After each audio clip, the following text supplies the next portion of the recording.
Hey YouTubers, it's Charlie. I hope you all had a chance to see Game of Thrones Season 4 Episode 1. It was so much fun. So in my review video, I asked you to submit all your questions about the episode and Season 4, so I picked 10 of them to answer in this video with one bonus question. But first things first, congratulations to Anna East. You're the winner of round 1 of my Game of Thrones giveaway. I'm doing a weekly giveaway each week just to say thank you to all you guys for being so awesome. So you win a $20 Amazon gift card. I'll be reaching out to you on your channel for details. Round 2 of the giveaway will begin on Sunday whenever I post my episode 2 review. Remember, all you have to do to participate is be a subscriber and leave a comment. And be nice. So let's answer some questions. Careful for spoilers if you haven't seen the episode yet. Also, during question number 5, I talk a lot about Jon Snow's, supposed mother and father. Even though we don't explicitly know who his parents are, if you just want to skip past that, I have a giant spoiler warning, so you can just skip forward in the video whenever I tell you to. So here we go. Question number 1. Cletus Van Dam asks, are there any references to the Thenns being cannibals in the books? So it's actually the Skagos tribe in the books that are the cannibals, but just like a lot of things, they fold those characters into the Thenns just because they don't want to cast like hundreds and hundreds of people in the show. Remember when Jon Snow was telling the Night's Watch Council about the Wildling army? It's 100,000 strong, so there's no way they were going to be able to portray all those people. If they do show us the army itself this season, they're probably going to use a lot of CG crowd duplication because 100,000 people, there's no way they're going to cast all those extras. Question number 2, Ray Ray asks, based on this episode, how well do you think that they're going to stick to the book? So D.B. Weiss and David Benioff are really committed to honoring the original text, so they do their best to hit all the big signposts, but yeah, little things will be changed. For anyone who's read the books, all the biggest stuff will always be there. It's just the smaller things that they have to combine or omit altogether. Like the Sir Dantos scene. In the books, it was a hairnet, but on the show, it was a necklace. That's a very minor change. And like Arya with the Hound, who knows what's going to happen with that.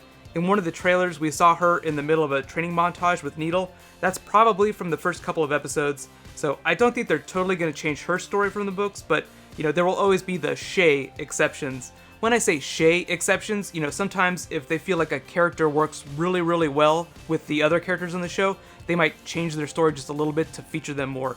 So there's not a lot of Shay in the books, but there's a ton of her on the show, so they might do that with the Hound and Arya, but we'll have to see. Question number 3, Veg the Badass asks, if the dragons keep growing, could they get as big as Smaug from The Hobbit? So I saw a fictional dragon size chart, and, Smaug from The Hobbit is basically about the size of an apartment complex. The biggest dragon in the history of Westeros was Balerion the Black Dread, Aegon the Conqueror's dragon. There are a lot of things about Daenerys and her 3 dragons that mirror Aegon and his 2 sisters and their 3 dragons. For instance, their 3 dragons were the same colors as Daenerys. So I think George R. R. Martin is implying that Drogon will be just like Balerion. He's still very young though. Balerion lived to about 200 years old.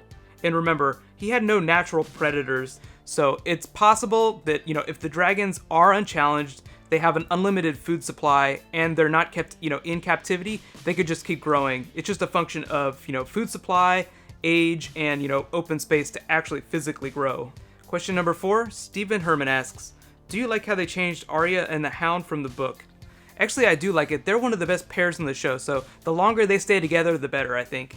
It's hard to tell if they'll stay completely faithful to the books, but until we see otherwise, let's just assume that the biggest events will still happen the way they're supposed to.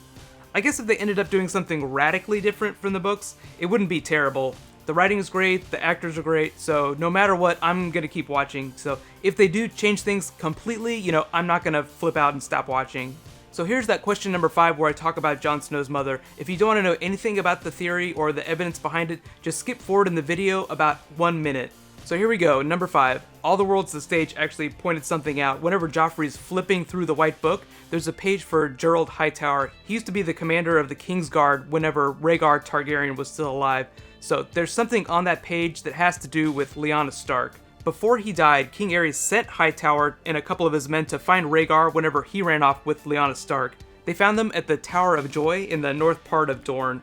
Rhaegar left to lead King Aerys' army against Robert's rebellion and made Hightower stay behind to guard Lyanna. Eventually, Eddard Stark found them and ended up killing Hightower and his men. When they found Lyanna, she was actually lying in a bed of blood. So this is where all the Jon Snow theories come from, because why else would you find a woman lying in a bed of blood, unless she got stabbed? The implication is that when Hightower found Rhaegar and Lyanna, she was pregnant, so Rhaegar asked Hightower to stay and guard her. She died as a result of childbirth, and Eddard Stark got there just as Jon Snow was being born. So then the theory continues that Eddard Stark took Jon Snow and passed him off as his own bastard because he really was the son of Ice and Fire. But Oberyn Martell's story that he told to Tyrion kind of corroborates some of these elements, so there is a lot of basis in historical fact for this theory. Question number 6, No Sherlock asks, are we going to see any other Martells this season? So there's not a lot of Dorne as a geographical location in Book 3, so we might not see a lot of Dorne until next season. Think of it in terms of Daenerys' journey to different cities in the east. Each season she goes to more and more places, so eventually we will see plenty of Dorne. It's really different from the rest of Westeros, so I can't wait. There's also a whole bunch of really awesome characters that come from Dorne that hopefully we'll get to see in Season 5. Question number 7, Hyrule Savior asks, is Oberyn Daenerys' uncle? No, Daenerys is actually the youngest child of King Aerys, and his wife was another Targaryen. Remember all the sister wiving they were famous for? She's essentially first cousins with the Martells. Prince Doran's sister was Elia, who married Rhaegar, and Oberyn is Doran's younger brother. Question number 8, Jesse Wade asks, do you feel that Arya is maturing as a character in much the same way as Carl in The Walking Dead? Yes, but their characters are kind of headed in opposite directions. They're both at the crossroads, so to speak, appropriate since Arya was literally just at the crossroads. Carl is trying to decide whether or not he's becoming a monster, and he doesn't want to be, he wants to stay a good person. Arya, on the other hand, is embracing the dark path she's on. She's turning into a killer, and she's really enjoying that, because for her, it means the path to revenge. Question number 9, Dex asks, which character in the story are you most excited to see this season? So, in no particular order, Tyrion Lannister, Jon Snow, and Arya Stark. It's really hard to pin down just one character. I feel like there are so many that have such interesting changes going on this season that it's going to be a lot of fun for everyone. Question number 10, Pseudonym asks, Episode 2, The Rose and the Lion sounds like the Purple Wedding. Is that true? Yes, we saw all those wedding scenes in the trailer for Episode 2, so we're going to see the wedding and the banquet. Whenever they were filming, they said it was the biggest shoot since the Season 1 premiere, at least in terms of number of people on the set those days. Charles Dance, who plays Tywin Lannister, said that it was so big that it felt like a short film in and of itself, the wedding and the banquet. So, one last bonus question. Silverblaze Miss asks, how about the Sir Duncan the Tall shout out? Yeah, that was really cool. It was in the White Book. Whenever Joffrey was flipping pages, he gives a shout out to Sir Duncan the Tall. That's from the Dunk and Egg spin-off books that George R. R. Martin has been writing. That's also a comic book. You should actually read them if you haven't. They're really awesome, and I actually talk about them a bunch in the Game of Thrones movie video I did a little while ago. I'll be sure to add a link to that video at the end of this video. But thank you so much for submitting your questions. This is going to be so much fun this season. There's so much big stuff happening.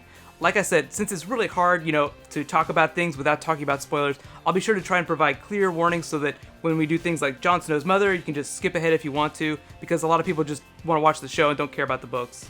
Also, heads up, because there was such an amazing response this past weekend, I'm going to start doing Game of Thrones bonus videos that are, loosely related to the episodes or topics that you guys suggest on Sunday mornings, just to get us, pumped up for each new episode. You can suggest topics for those videos in the comments below. In the meantime, you can click here to learn all about Sir Duncan the Tall in that Game of Thrones movie video I talked about, and you can click here to watch my review of the episode. Thank you so much for watching. This is going to be so much fun this year. High fives.